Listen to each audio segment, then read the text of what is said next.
spécial Asuba des disciples de Jésus qui ont accueilli Marie chez eux le samedi 10 novembre à Notre-Dame des Victoires d'Asuba. Thème: dès 7h, le disciple l'accueillit chez lui avec comme prédicateur le frère Jean-Emmanuel Clément Akobé et le témoignage poignant de la sœur Stella Marie Larocque, ancien pasteur devenu catholique. Tous à Asuba, au pied de Notre-Dame des Victoires. Tickets disponibles dans les lieux de vente habituels. Contact.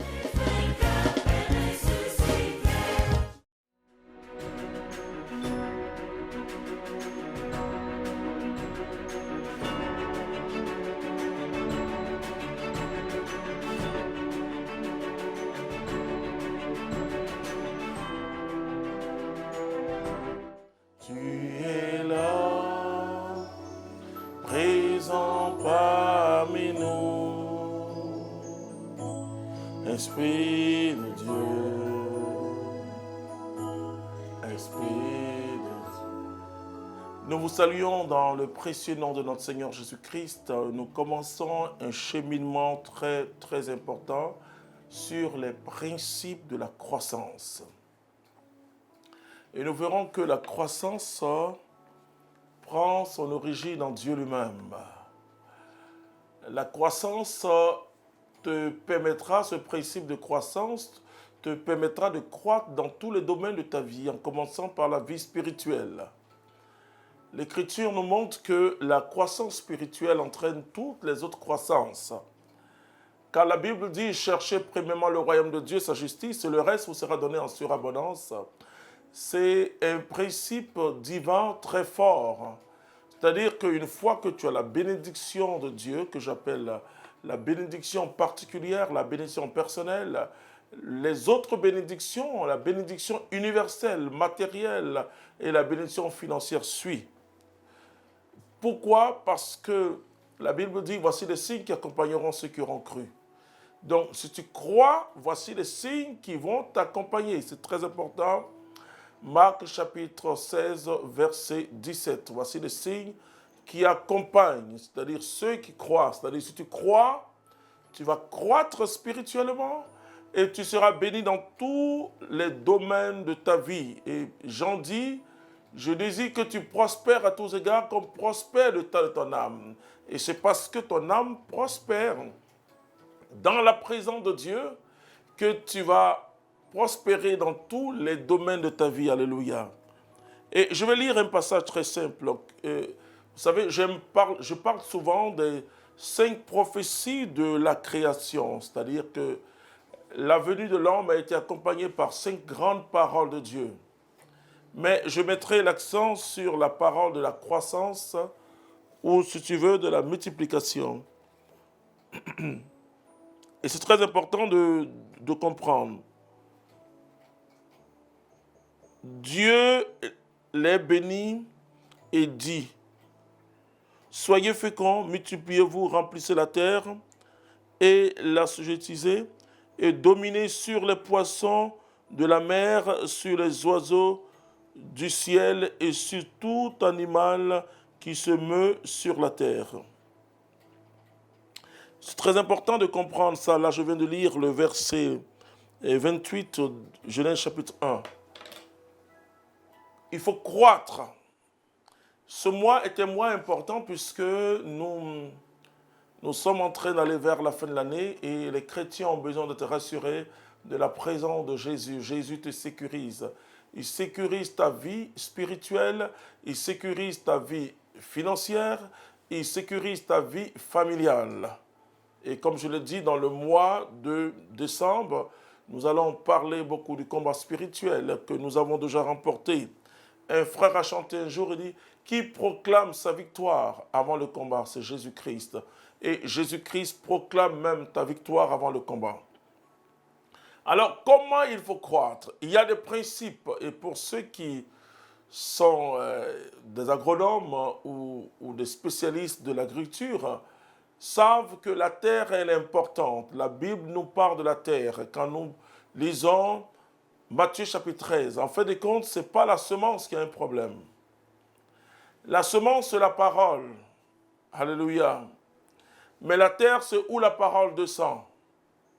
Et donc, c'est un principe très important. Vous pouvez avoir la meilleure graine possible. Mais tout va dépendre de la terre. Vous voyez, on ne peut pas croître ou porter des fruits si on est planté sur des ronces ou dans les ronces, ou aussi sur des pierres, ou une terre dure, une terre qui n'est pas fertile. Donc le plus important pour toi, c'est savoir sur quelle terre tu te trouves. Et c'est très important ce principe. Pourquoi Dieu prend l'homme et Dieu met l'homme dans un jardin? Mais si vous voyez que Dieu avait déjà tout fait, tout préparé. Et c'est pourquoi il fait l'homme le dernier jour.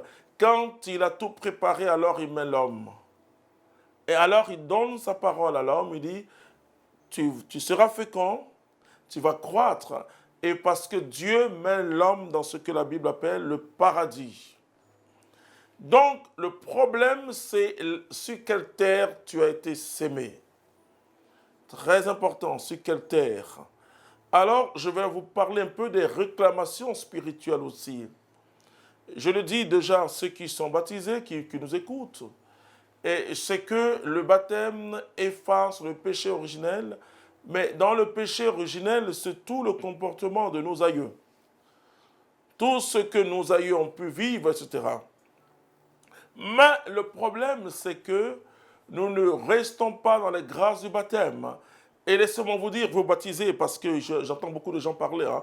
Et si jamais, après ton baptême, tu retournes dans tes habitudes anciennes, la Bible dit, s'il y avait un esprit en toi, ils seront maintenant 7, 8, puisqu'il va aller chercher 7 autres plus méchants qu'eux. Donc, ce n'est pas une question en disant que, non, comme je suis baptisé, le démon ne peut pas. Non, écoute bien, il est entré dans le cœur de Judas. Il a parlé par la bouche de Pierre. Tu connais Pierre? Pierre, c'est vraiment le premier pape de l'Église. Et Pierre a dit à Jésus, tu ne mourras pas, ce n'est pas possible, pourquoi tu nous parles de la mort?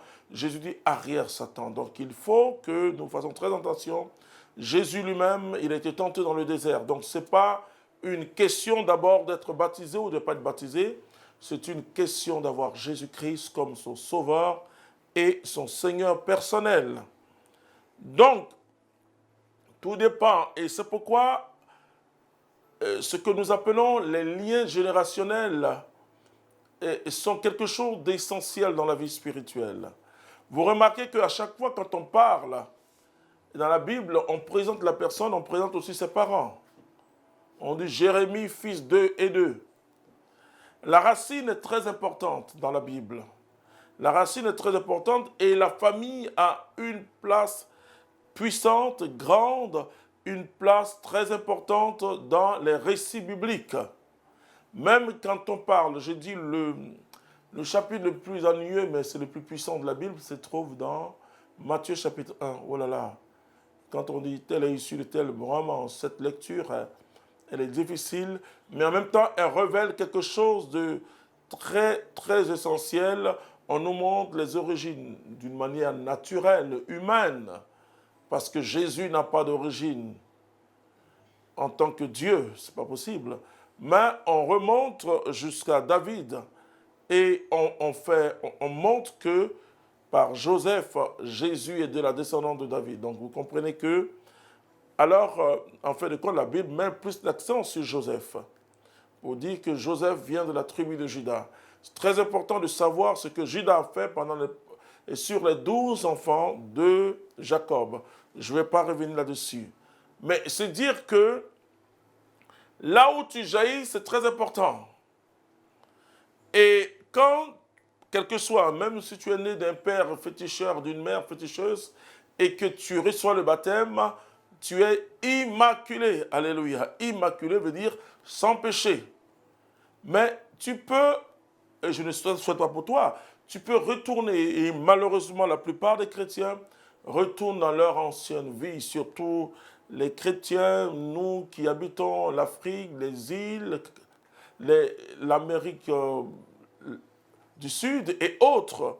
Nous avons une tradition tellement forte que, et à la fois nous recevons Jésus-Christ, mais nous sommes trempés dans cette tradition. Tout n'est pas mauvais dans nos traditions, mais il y a des choses qui sont incompatibles à la foi chrétienne. adorer une rivière, par exemple, te faire revenir en ton ancien monde. C'est-à-dire que alors que tu étais dans le monde de Dieu, tu retournes dans ton vomissement, comme le dit la Bible. Alors, je ne veux pas que ce soit comme ça pour toi. Alors, tout dépend là. Alors, tu dois d'abord te poser la question sur ta vie et la vie de ton père et ta mère. Bon, tout cela pour voir, parce qu'ils nous donnent leur caractère, ils nous donnent leurs habitudes. Et donc, nous avons le choix entre rester dans leurs habitudes, dire, moi, mes parents sont comme ça, ou bien épouser les habitudes du Christ, ou bien recevoir le caractère de Jésus-Christ. Mais déjà, nous avons un caractère. Et ce caractère est transmis d'une manière sanguine, à travers l'ADN de nos parents. Nous avons ce caractère qui nous détermine malheureusement, mais nous pouvons marcher grâce à l'Esprit, selon Dieu et dans la lumière. Alléluia. Donc, la croissance va dépendre. Donc ça, je parle sur le plan physiologique, le plan humain. Aussi, la croissance va dépendre de quel enseignement tu as entendu. C'est très important, frères et sœurs, qui t'enseigne, qui te nourrit de la parole de Dieu. Parce que si l'enseignement que tu reçois est handicapé, tu seras un chrétien handicapé spirituellement. Si on te dit chaque jour que le diable, voilà, il te poursuit, finalement, toute ta vie chrétienne, ce sera pour échapper au diable. Non, notre vie chrétienne, ce n'est pas pour échapper au diable. Notre vie chrétienne, c'est pour glorifier le Seigneur. Alléluia. C'est-à-dire que notre préoccupation, c'est notre relation avec Dieu. Si on te dit aussi que, écoute, de toute manière, le diable est plus fort que toi. Je vous dis quelque chose, le diable n'est pas plus fort qu'un chrétien, un véritable chrétien, parce que nous avons reçu le pouvoir de marcher sur les serpents, sur les scorpions, et sur toute la puissance de l'ennemi. Et rien ne pourra nous arriver. Luc chapitre 10, verset 18-19. Donc c'est clair que nous sommes des enfants de lumière et nous marchons dans la lumière. Donc l'enseignement, et comme va le dire l'apôtre Paul en Éphésiens chapitre 4, il va dire que tout dépend de quel enseignement vous avez reçu. Si vous avez reçu un enseignement qui est handicapé, vous serez handicapé. Donc finalement, le problème de croissance dépend de la naissance. Alléluia. Comment on est dans Dieu ou comment on adhère, parce que la nouvelle naissance, elle est très pure, mais comment on adhère à Dieu? Est-ce que je suis venu parce que quelqu'un m'a dit simplement de venir et Jésus va me sauver et contre les sorciers, contre les démons, etc. Ou bien quelqu'un dit, ah écoute, si tu es prospère, viens en Jésus-Christ. Ou bien sûr, il y a toujours la part, Jésus le fait toujours, il guérit les malades, mais pour nous conduire vers quelque chose de plus profond, de plus fort. Alors, pose-toi des questions en ce milieu du jour. Comment je suis né? Comment je suis venu à la foi chrétienne? Et je veux que tu aies la nourriture solide. Alors, je vais lire un passage très important qui va nous aider. Là, je suis en pleine introduction, donc et Paul va nous dire quelque chose de très fort. Et j'aime beaucoup cette parole. Il dit, être renouvelé dans l'esprit de votre intelligence et à revêtir l'homme nouveau créé selon Dieu dans une justice et une sainteté que produit la vérité. Très important ce que Paul est en train de nous dire. Donc, l'homme nouveau doit naître en nous. Mais il dit, je prends le verset 20 de Éphésiens 4, il dit, mais vous, ce n'est pas ainsi que vous avez appris Christ. Si du moins vous l'avez entendu, et si conformément à la vérité qui est en Jésus, c'est en lui que vous avez été instruits à vous dépouiller. Donc, eu égard à votre vie passée du vieil homme qui se corrompt par les convoitises trompeuses. C'est-à-dire que nous avons, quand nous rencontrons le Christ, du moins comme le dit Paul, par une parole pure, s'appuyant sur vraiment l'évangile, l'homme nouveau commence à grandir en nous. Comme une semence divine en nous, l'homme nouveau va grandir, mais il faut que le vieil homme soit dépouillé. de toute son attraction, de tout son impact sur nous. Et c'est un exercice spirituel. Et donc, notre croissance spirituelle va dépendre de notre abandon au Saint-Esprit. Si nous nous abandonnons au Saint-Esprit, c'est sûr que nous pourrons avancer. Alléluia. Mais si nous laissons le vieil homme reprendre le dessus, nous ne pourrons plus avancer. Et Jésus veut que tu avances. Alléluia. Donc, mais Paul va aller encore plus loin. Et là, je viens toujours, je prends toujours, vous savez, Éphésiens chapitre 4, tellement riche. Il va dire quelque chose de très important. Il a dit, il a donné les uns comme apôtres, les autres comme prophètes, les autres comme évangélistes, les autres comme pasteurs et docteurs, pour la perfection des saints, en vue de l'œuvre du ministère et de l'édification du corps du Christ, jusqu'à ce que nous soyons tous parvenus à l'unité de la foi et de la connaissance du Fils de Dieu, à l'état d'homme fait à la mesure de la stature parfaite de Christ. La stature parfaite du Christ, c'est la maturité spirituelle. Et nous devons atteindre cette maturité spirituelle en nous nourrissant de la parole, de la sainte parole et des sacrements. Pour ceux qui sont catholiques, en nous nourrissant des sacrements, nous grandissons spirituellement. Donc, je reviens pour dire que la croissance dépend de là où tu es sémé. Là où tu es sémé détermine les fruits que tu vas porter. Si tu es sémé sur une bonne terre, alors pose-toi la question, pourquoi je n'arrive pas à croître? Pourquoi depuis je n'arrive pas à croître spirituellement? Pourquoi je n'arrive pas aussi à croître financièrement? Que se passe-t-il? Alors que Dieu nous donne le principe de la croissance comme l'une des premières prophéties du livre de la Genèse. Il dit, multipliez-vous. Et il nous donne aussi la domination sur toutes choses, sur circonstances. Il dit dominer sur toutes choses.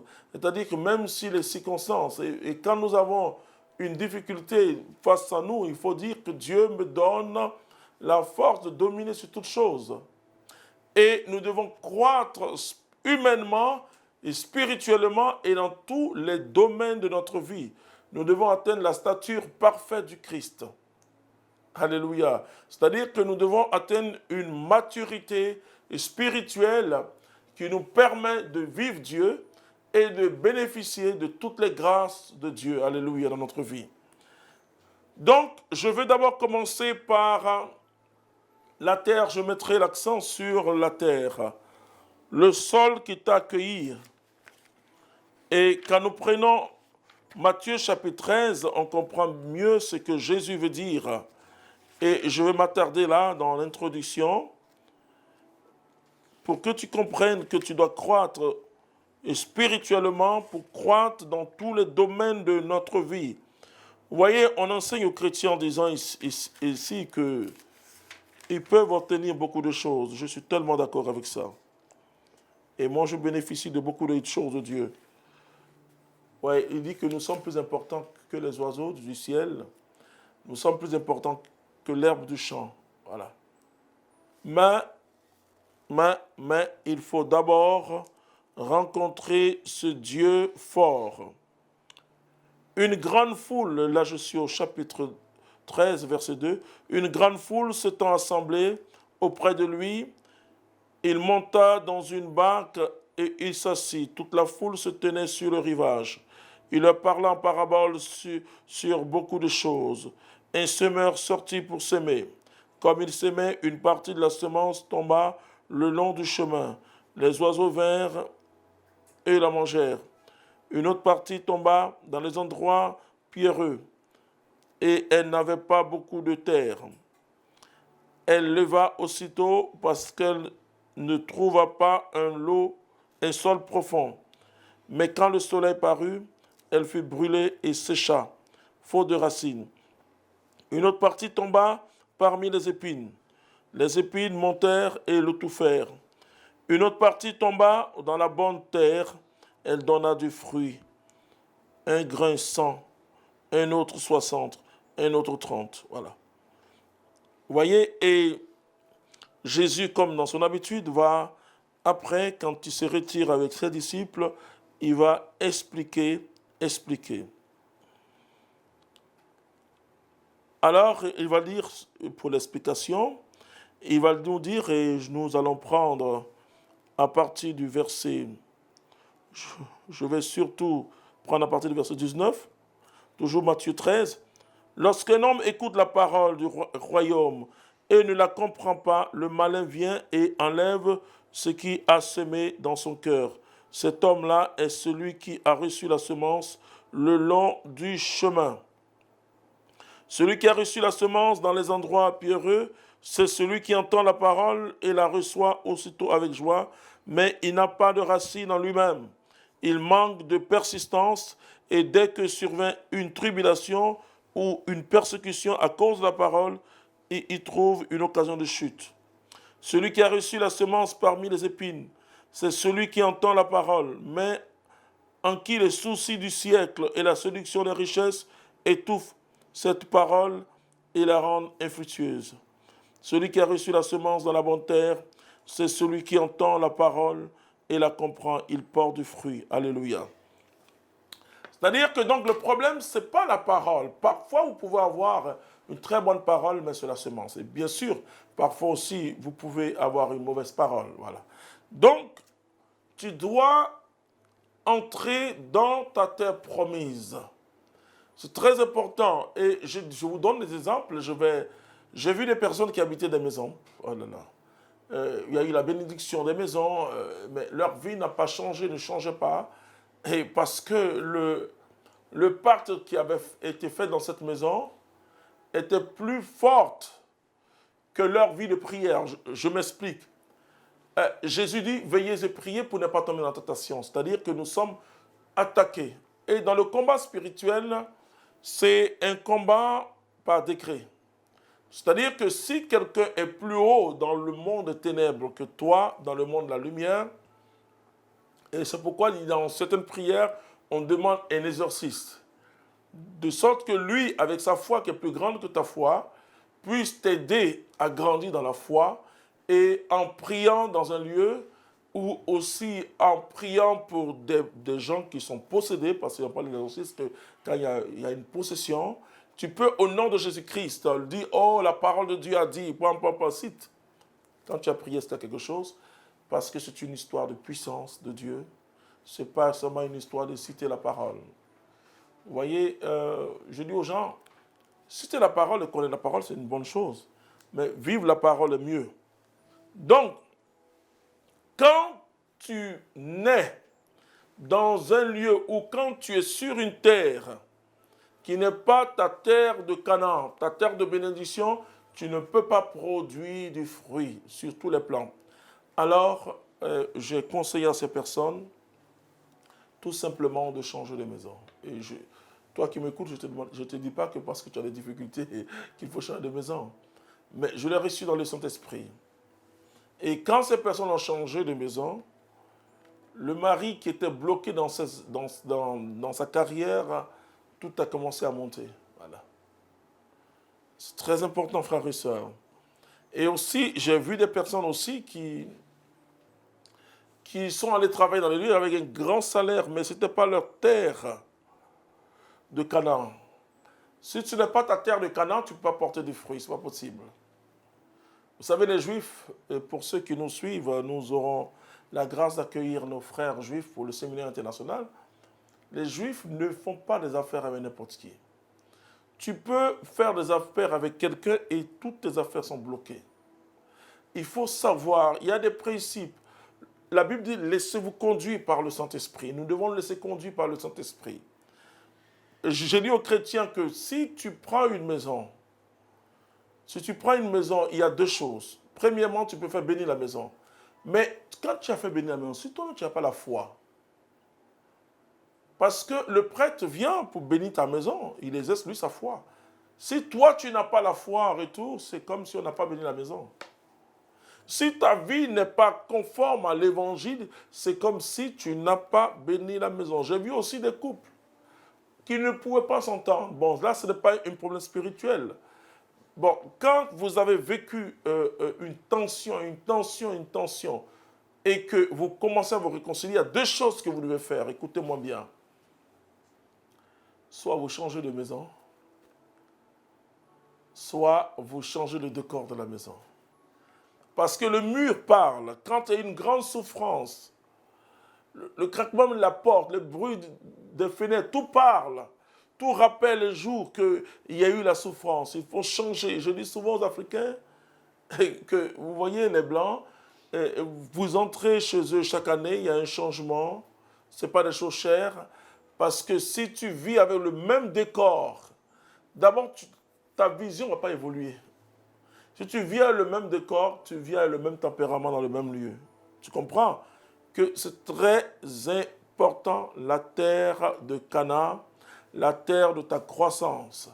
C'est très important. Si tu ne changes pas ton environnement vital, écoute, ça va tellement te rappeler des choses que finalement, ça te dit, tu vois comment tu es pauvre, tu n'arrives pas à fêter, bon, ta femme n'est pas bien. Écoute, il faut améliorer. Je ne te dis pas de changer de maison, mais il faut changer la disposition des choses et pour que tu puisses vivre la nouveauté parce que le Saint-Esprit, c'est la nouveauté. Vous voyez, moi, je suis en communauté et je vois ce que Dieu fait. Hein? C'est-à-dire, il crée des nouveautés pour nous relancer. Parce qu'on peut s'endormir, on peut être la même chose, la familiarité aux choses de Dieu, etc. Mais il change, il donne une percée, une précision dans la vision qu'il nous communique. Alors, tu dois comprendre aujourd'hui que tu peux être bloqué parce que tu n'es pas sur une bonne terre.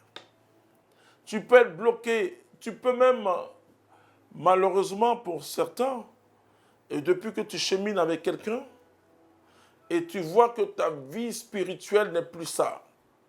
Mais pose-toi la question si tu es sur une bonne terre. Parce que si tu n'es pas sur une bonne terre, tu vas tout faire. Ça ne marche pas. Les pierres sont là. Ou bien, dans cette terre-là, qui ne pas produit du fruit, il faut changer, alléluia, en cherchant la volonté de Dieu dans tout ce que tu fais. Vous savez ce que les chrétiens font? C'est-à-dire que nous passons notre temps à présenter la situation à Dieu sans lui dire, Seigneur, est-ce que c'est ta volonté? À moi, je te dis de renverser les choses. Il faut demander à Dieu, est-ce que c'est ta volonté? Parce que quand tu es sur ta terre de bénédiction, ta Canaan, tu portes du fruit. Quand tu n'es pas sur ta terre de bénédiction, de prédilection, tu ne peux pas porter du fruit. Ce n'est pas possible. Tu vas transpirer simplement. Mais quand tu es sur ta terre, et ça peut être aussi un appel vocationnel, ça peut être beaucoup de choses.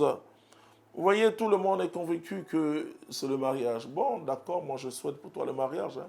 Mais pose-toi la question, est-ce que ton amour pour Jésus n'est pas plus que l'amour qu'on peut prouver pour une femme, pour un homme? Donc, il faut poser la question. Mais bien sûr, on peut avoir un amour très grand pour Jésus-Christ et se marier. Moi, je suis marié. Et je souhaite que tu te maries, mais je veux que tu te poses à chaque fois une question. Mais quel est l'obstacle?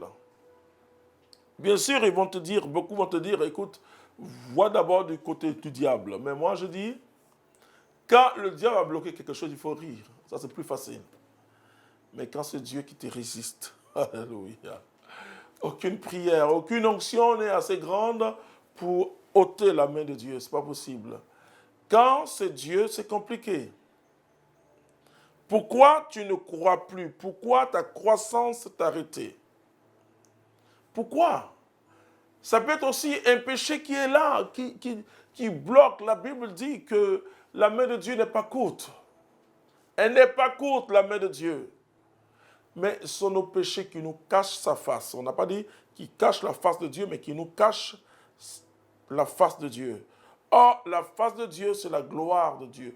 Dieu se révèle par sa gloire, par sa manifestation. Alléluia. Et Jésus est la manifestation excellence de Dieu dans notre monde. Il est venu, l'Emmanuel, il est venu nous donner Dieu, le signe de son amour. Il dit, celui qui m'a vu a vu le Père. Alléluia. Donc, Le problème de la croissance est un problème fondamental. L'homme doit croître. Un enfant qui naît doit grandir. Et s'il ne se développe pas, on dit il y a un problème à l'origine. Mais le problème à l'origine, ce n'est pas une maladie que l'enfant a eue. Ça peut être ça dans sa croissance, mais c'est un problème génétique. Le problème génétique, c'est toujours un problème de fond. Alors pose-toi la question, c'est pas le démon, je dis aux chrétiens, il ne fait que profiter. On enseigne aux gens que le démon peut bloquer leur mariage. C'est le sorcier qui peut le faire. Le démon, s'il bloque, c'est parce que tu aimes cette chose et ou bien toute ton énergie, toute ta pensée dessus. Alors il sait qu'en bloquant ça, tu vas laisser Jésus. Parce que lui, il a un but, t'empêcher d'aller au ciel, t'empêcher de connaître Jésus-Christ. Le sorcier, là, c'est autre chose. Lui, t'empêche de vivre bien. Mais Jésus est plus fort que le sorcier, il est plus fort que le démon. Mais tu dois savoir que le démon, il peut même te pousser à être milliardaire, et pourvu que tu oublies Jésus. Donc les pactes que les gens font, ils deviennent milliardaires dans le monde, que ceux qui sont malheureusement, ceux qui sont les hommes riches, malheureusement, ce sont les gens de sciences occultes qui font des pactes avec le diable, d'une certaine manière, même d'une manière inconsciente. Mais parce que lui, qu'est-ce qu'il a dit à Jésus? Prosterne-toi à mes pieds. Il veut que tu te prosternes, mais tu ne te prosterneras pas. Et je te dis que Dieu rend prospère. Mais il dit que sois prospère crois comme l'état de ton âme est prospère. Crois spirituellement. Et tout en toi va croître spirituellement. Donc, c'est d'abord Dieu. Quand tu as Dieu, mon frère, ma soeur, le reste devient simple. Et ce n'est pas de l'amusement quand Jésus dit « Cherchez le royaume de Dieu ». Mais qu'est-ce que tu cherches là? Est-ce que quand tu te lèves, qu'est-ce qui est devant toi? Dans ta prière, c'est quoi? C'est d'abord « Seigneur, voici mon problème, ne prie plus comme ça ». Tu vas te fatiguer parce que, excuse-moi, tu ne vas pas arriver. Commence à plaire à Dieu. Même quand tout en toi te dit « Tu as un problème, tu as un problème », tu dis « Oui ». Je me mets devant le Seigneur. Je dis, il faut prendre le temps. Vous voyez, tu te lèves un matin ou bien tu vois depuis 2 jours, tu n'as plus la joie. Tu es inquiet. Quand tu es inquiet, ça veut dire que l'onction en toi commence à diminuer. Prends un beau temps. Va au torrent de Kérit, c'est-à-dire va dans la présence du Saint-Esprit et prie jusqu'à ce que la joie revienne. Et quand la joie est revenue, ne t'inquiète même plus. Tu n'as même pas besoin de demander. La Bible dit, avant que vous me demandez, moi je vous exauce déjà. Donc Dieu sait tout. Votre Père Céleste sait que vous avez besoin de ces choses. Dieu, quand il te regarde, il sait que tu as besoin de te marier, tu as besoin de prospérer, mais il te donne le chemin pour en arriver là. Il cherche premièrement le royaume de Dieu, sa justice, et le reste sera donné en surabondance. Mon frère, ma soeur, tu as besoin de croître spirituellement. Tu as besoin de croître matériellement. Si quelqu'un te dit que Dieu est contre ta prospérité matérielle, c'est que cette personne est contre toi. Dieu est bon. Dieu est tellement bon.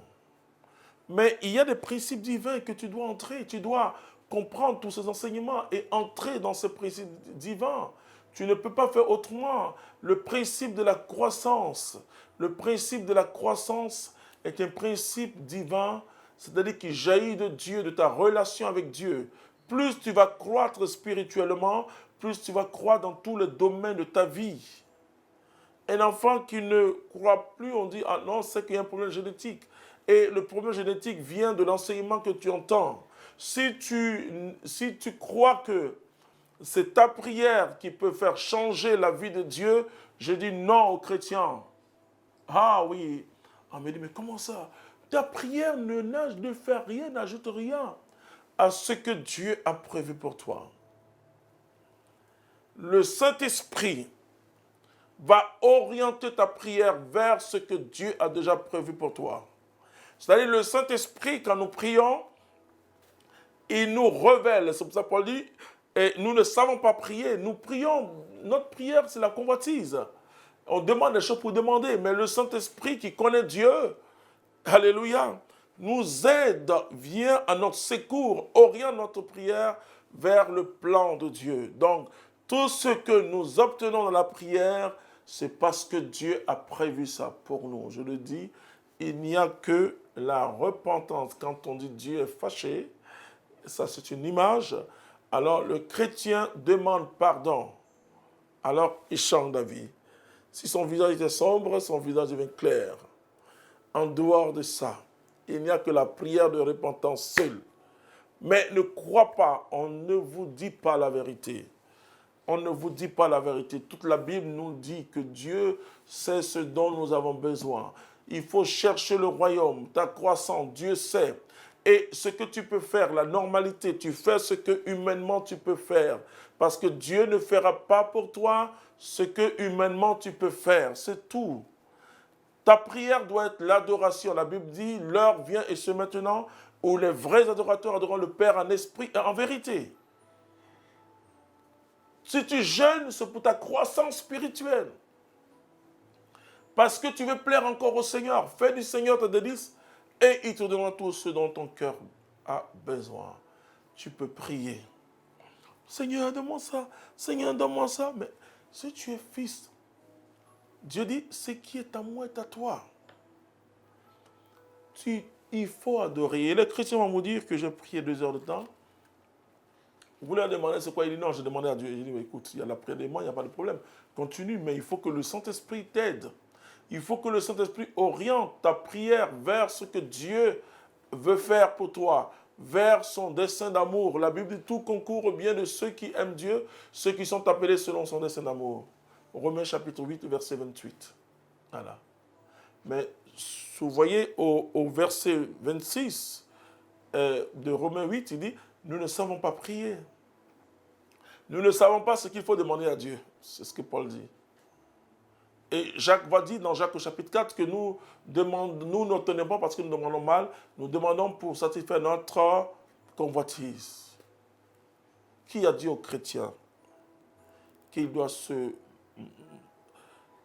faire violence sur eux pour obtenir quelque chose de Dieu? Tu dois faire violence sur toi pour grandir spirituellement. Tu dois jeûner parce qu'il y a un combat spirituel. Ah oui. Là, c'est créature contre créature. Alors toi, tu as besoin de puiser ta force dans le Saint-Esprit. Alléluia. Mais si tu veux te marier, si tu veux guérir, si tu veux prospérer matériellement, si tu veux être élevé, je te montre le chemin. Adore Dieu. Cherche Dieu de tout ton cœur. Parce que Dieu sait que tu as besoin d'être prospéré. Dieu sait que tu as besoin de guérir et tu vas voir. Ou bien, agis par la foi, pose des actes de foi en ordonnant. Parce qu'on ne prie pas parce qu'on a une difficulté. On ordonne, on chasse cette difficulté. On chasse, on dit à la montagne, déplace-toi. Ne prie plus comme tu pries avant. Il faut laisser ça. Tu entres dans le Saint-Esprit. Et arrivé au moment où tu as senti la présence de Dieu, tu ordonnes à cette montagne, ôte-toi de là. Obstacle là, ôte-toi de là. Et tu verras le miracle de Dieu. Ce n'est pas une question de... Il dit, ne faites pas comme les païens, ils pensent qu'à force de répéter les mots, mais toi, tu dois adorer. Un chrétien normal doit avoir au minimum 1 heure de temps de prière par jour pour communier avec Dieu, pour dire au Seigneur, je t'aime. Si tu peux dire à Dieu que tu l'aimes malgré tes obstacles, malgré les difficultés que tu as, je dis mon frère, ma soeur, tu auras toujours la victoire.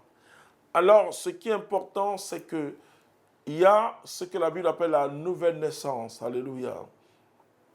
Peu importe où tu as été sémé, par qui tu es passé, qui t'a mis au monde, quelle première parole tu as entendue, qui t'a peut-être handicapé spirituellement, tu as l'occasion de revenir à Jésus-Christ. Tu as l'occasion de dire en ce jour, Seigneur, jette-moi sur une terre, ma terre de destinée, ma terre de puissance, ma terre de Canaan, ma terre où je vais manger du miel et boire du lait, ma terre de prospérité. N'est pas honte du mot prospérité. Je vois beaucoup de chrétiens qui, la prospérité d'abord est un état d'être. un état d'être avant d'être quelque chose qu'on possède. C'est cette paix intérieure qui est la prospérité dans le cœur du chrétien. Ce bien-être intérieur. Et ce bien-être intérieur va jaillir sur le physique, sur ton comportement. Parce que la grâce de Dieu qui est en toi intérieurement agit sur ton environnement. Ton environnement sera transformé parce qu'à l'intérieur se transformer. Quand Dieu a transformé votre environnement intérieur, votre environnement extérieur sera transformé. Selon votre appel. Et je souhaite pour toi que ton environnement intérieur, ton cœur soit totalement transformé afin que ton environnement physique soit totalement transformé. Dieu n'est pas méchant. Alors, c'est une introduction pour te dire que nous allons beaucoup parler du discernement. Parce que si tu ne sais pas, quand tu te lèves le matin, qu'est-ce que tu fais? Quelle parole de Dieu guide ta journée aujourd'hui? Et surtout, je dis aux catholiques, ceux qui ont la grâce de faire chaque jour la messe, il y a une parole qui va te toucher. Et c'est avec cette parole qu'on vit. Je te souhaite de vivre et d'entrer dans un environnement Zoé. Et sache que Dieu veut te donner une vie qui ne finit pas. Tu comprends? Pas seulement une vie bios, ni souké, mais une vie Zoé. Que Dieu, parce que si la vie Zoé est en toi, la joie de Dieu fait que tu as une intelligence féconde. Parce que qu'est-ce que Dieu fait? Hein? Qu'est-ce que Dieu fait? Comprenez? Qu'est-ce que Dieu fait? Dieu te donne son esprit Zoé. Et l'esprit Zoé va impacter ta manière de penser, ta manière de voir. Ce qui fait que tu n'avances pas, c'est que tu ne vois que des obstacles. Or, il faut voir des opportunités de miracles de Dieu. Il faut transformer les obstacles que tu rencontres en opportunités de miracles. Et il faut les transformer en défis à relever. Tu comprends? Alors, si tu as la vie Zoé en toi, si Dieu prend tout ton être, je t'assure que qui paraissait comme une difficulté, la fécondité de ton intelligence, parce que Dieu, frères et sœurs, compose avec notre intelligence. Quand l'Esprit Saint vient, l'Esprit Saint instruit notre intelligence et nous oriente. Nous oriente à faire quelque chose de la part du Seigneur. La Bible dit, Dieu suscite en nous le vouloir et le faire. Alors je vais prier pour que la vie Zoé entre en toi. Le premier homme a été façonné par la boue, mais il n'était pas un homme vivant, un être vivant, jusqu'à ce que Dieu souffle la vie Zoé en lui. Et peut-être que tu es vivant, mais tu es mort spirituellement. Tu as besoin de recevoir cette vie Zoé, ce souffle Zoé, la vie de Dieu en toi. Et quand tu fais toutes choses à partir de la vie de Dieu, ça change. Je veux que tu croîtres. Je veux que tu crois et je sais que tu vas croître. Père si grand, nous te disons merci. Nous avons forcé sur une terre qui n'était pas notre terre. Père, que notre terre de prédilection, de bénédiction, soit révélée maintenant par l'Esprit Saint. Père, nous voulons croître, avoir des racines solides. Merci de nous arroser par ton Saint-Esprit. Merci de nous donner la vie Zoé, la vie qui ne finit pas, la vie qui résiste, la vie qui triomphe au découragement, la vie que la mort ne peut pas tuer, la vie que la tristesse ne peut pas ôter. Cette qualité de vie au Père, je te dis merci pour tous ceux qui nous suivent, que le principe de la croissance entre dans leur esprit et que dans chaque domaine de leur vie, que toutes ces personnes qui nous suivent commencent à croître. Au nom de Jésus-Christ, Père, merci pour tout ce que tu fais. Amen.